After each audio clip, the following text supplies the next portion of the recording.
Hello everybody, and welcome to Root Beer Floats. So, Konami has just launched Yugioh Master Duel, an online free-to-play simulator of the Yu-Gi-Oh! Trading card game. I, like many others, have been pretty excited for this. I have fond memories of watching the original anime on Saturday mornings, and also going out, buying my first starter deck, playing it in the schoolyard with friends. I also haven't actually played the Yu-Gi-Oh! TCG since that time because even though I play other card games, Yu-Gi-Oh! Is expensive and I just can't really justify spending hundreds of dollars for these game-wide staple cards. So the idea of an officially supported online sim is pretty appealing. I don't have to go digging around the internet for some third-party program. I can just go and download the game on Steam. Now, because I haven't played the game in over a decade, I can't say I'm the most knowledgeable person about the current state of Yu-Gi-Oh! However, I do think having that casual perspective on things can be useful, and so I want to review this game from that casual standpoint, because people like me are going to have different priorities compared to modern players who have kept up with the TCG. I'm going to be looking at the tutorial, does this game do a good job of teaching you how to play Yu-Gi-Oh? I'm going to be looking at the solo experience, what that's like, going to look at the overall game's economy, and finally discussing ranked plays and my general feelings about the current meta. So, first things first is the tutorial. The tutorials in this game can be pretty handholdy. The way that the game generally teaches you new concepts is they'll present you with a scenario, so for example, let's say you want to synchro summon a monster, then it will give you step-by-step instructions on how to play through that scenario. So it'll be like, summon this tuner monster, that tuner special summons this other thing, and now you can synchro summon the two of them into this big dumb monster from your extra deck. In general, I think this is a pretty good way of teaching the game to new people. I think this is a good way of handling tutorials for this game. Sometimes I feel like more experienced players, when they try to explain things to other people, can get too bogged down in the technical explanation. They kind of forget that a new player might need time to kind of process all of it. I find it easier to retain the information when I have a chance to get kind of a simple hands-on experience alongside the long-winded technical explanation. For example, I've never really understood pendulum monsters, despite a lot of people claiming that it's a very simple mechanic. There's a lot of little details that need to be explained, and they kind of add up after a while, so it's a lot easier when the game is just like rattling off the explanation and then goes, alright, put this here, put this there, now summon a bunch of big dumb monsters. And so that takes us into the solo mode for this game. Solo mode feels like an extension of the format started with the tutorials, where the introduction tutorials are basic things like, here's how you summon a monster, and this is how you use spell cards. The campaigns are more along the lines of, here's an archetype, here's kind of their playstyle, now run through the scenario where we go through that playstyle. So let's use Monarchs as an example, since they're one of the first campaigns available. So the way the campaign flows is, first they'll start with a lore introduction, kind of telling you about the archetype. So the first node will start with something like, these are the Monarchs, they're these big scary guys that destroy everything, woo! After that is a tutorial node where the game will give you the basic rundown of the archetype and its playstyle. So it'll tell you that Monarchs are a deck focused around tribute summoning, so the opponent puts down a bunch of back row, and then during your turn it'll tell you, alright, summon this dude, that lets you summon this other dude, that lets you get an extra tribute summon this turn, so you can summon Mobius the Frost Monarch, you blow up their back row and win the duel. After that, you go into a free duel where you get to kind of play around with the archetype. The AI deck in these free duels are usually pretty weak for the first one, so you have room to kind of test out the deck and play around a little bit. And then you just kind of get a lore closer, like, oh, yep, those Monarchs sure are powerful and scary, here's some stuff about the big boss monsters. And then alongside that closing lore segment, you also get a structure deck, usually. Some of them don't for some reason, but whatever. The campaigns also give you keys, basically, that you can use to unlock challenge duels for each archetype. These challenge duels show off the featured archetype at kind of a higher level. The AI will have a more complete deck that uses the more powerful support cards, and they'll also have other engines that can combo with the deck, so you can kind of see what the deck is really capable of and kind of aspire towards something. With 20 years worth of cards in Master Duel, if you haven't touched the Yu-Gi-Oh! TCG in decades, then, having a direction, a goal to work towards is helpful for a new player. It'll kind of keep them in the game. So I'm glad that Master Duel is taking the time to kind of show off some of these archetypes. And especially, using the solo campaign to teach you. One criticism I do have about the mode is, once you start getting into the challenge duels, I feel like the loner decks that they give you are kind of bad. They're designed to kind of counter what the AI deck is supposed to be trying to accomplish, but this isn't the anime where you can just kind of draw the perfect card you need, and so I feel like whenever I play in the solo mode against these challenge duels, I'll open this handful of garbage, and then the AI deck will just go on this ridiculous combo and end on a giant board that I can't break. It is a little frustrating, but maybe I'm just not the best at Yu-Gi-Oh!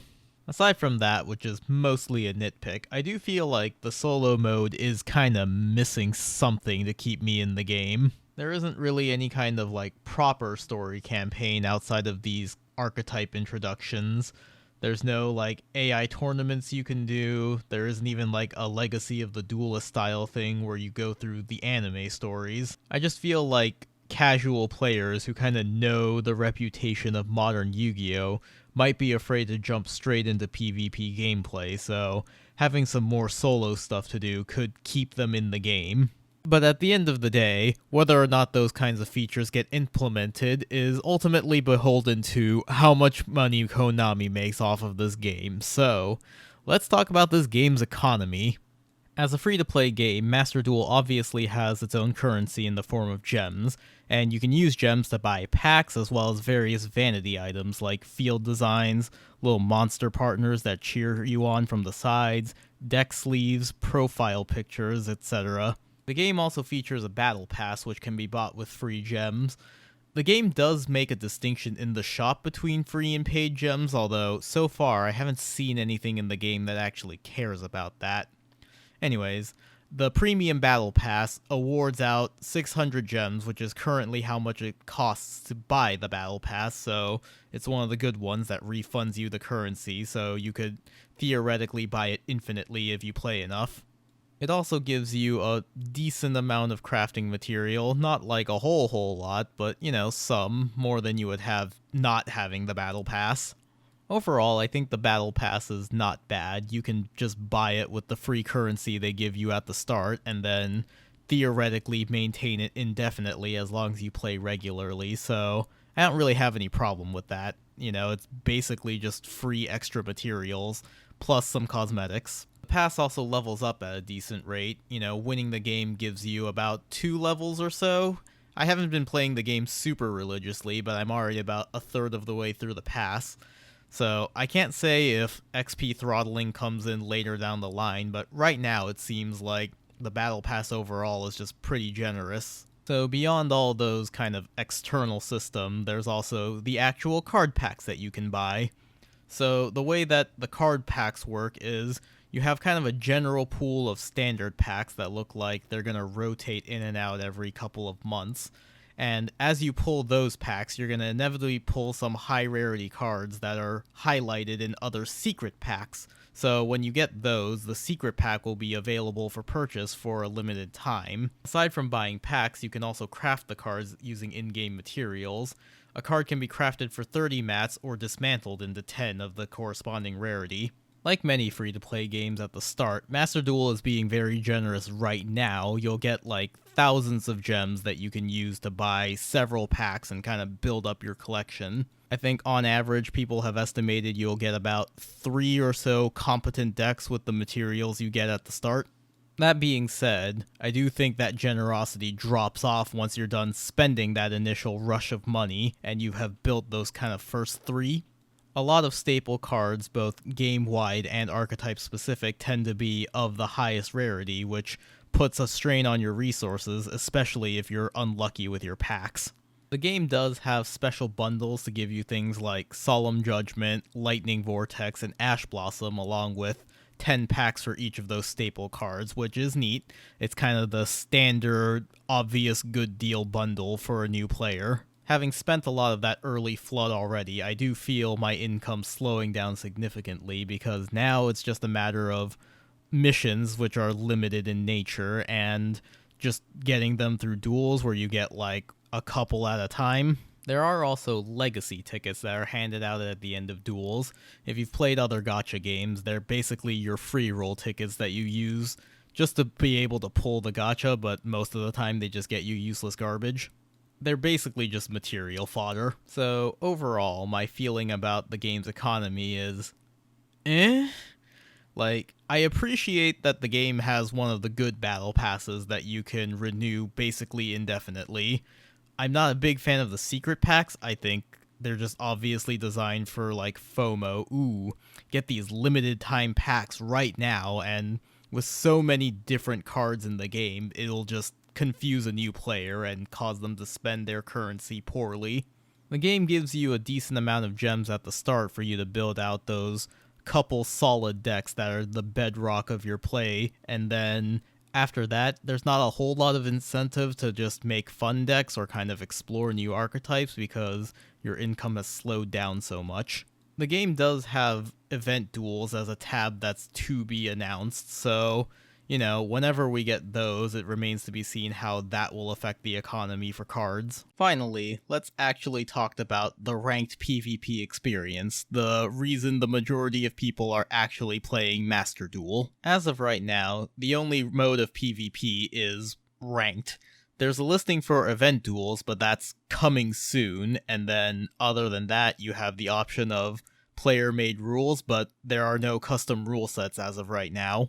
And this is going to be kind of the biggest dividing point between players because Yu-Gi-Oh! Master Duel is more or less 1-to-1 with the physical card game. Aside from more recent releases, all of the bullshit that has developed over 20 years of Yu-Gi-Oh's lifespan are in this game. And for a lot of people, that's probably going to be a turnoff because modern Yu-Gi-Oh! Is just so much. With all of that power floating around, there's just this huge dichotomy in ranked right now. One game I'll be playing this random Blue Eyes player who can only summon their one alternative a turn, and then the next game I'm getting absolutely stomped by an Eldritch player, just negating everything I try to do. On top of that, this game has its own custom ban list, so degenerate cards like Max C are legal, so sometimes I'll just try to start my combo chain and my opponent immediately drops a Max C and is like, alright, end your turn or I draw 5 cards. Like, the experience for me so far has just been stomp or be stomped, which is not really fun in either direction. I feel like I haven't really gotten any kind of genuine back and forth game that's just exciting to play. And with no custom rule sets, there's no real point in trying to make your own lobby because what's stopping someone from just bringing these over-the-top meta decks? Hopefully in the future, Konami implements like alternate formats or, the event duels can do something to kind of shake things up so it doesn't feel quite so bad for a casual player. We could have like themed event duels or maybe like draft formats that could help like spice things up for a casual player like me. So overall, I think Yu-Gi-Oh! Master Duel is a competent game. It fulfills that desire to have an officially supported online simulator that you can play without having to go digging around for other third-party programs. The way that the game teaches you, especially with the solo mode where they introduce you to new archetypes and show you different ways to play through it, I think is a really good way for a new player to kind of learn Yu-Gi-Oh! It gives you a direction that you can work towards. I appreciate that you have the option for both the baby mode tutorial and challenge duels to kind of see where the archetype can potentially go if you were to build it yourself. It's a good system, and I hope they introduce more solo campaigns in the future. That being said, while I think the game does a good job of introducing you to Yu-Gi-Oh!, there's not a whole lot of incentive to stay in it right now. Without a more robust story mode or some sort of AI tournament mode, I don't think there's a lot of incentive for more casual players to stay because, they're just going to get stomped in PvP by all of the modern meta players.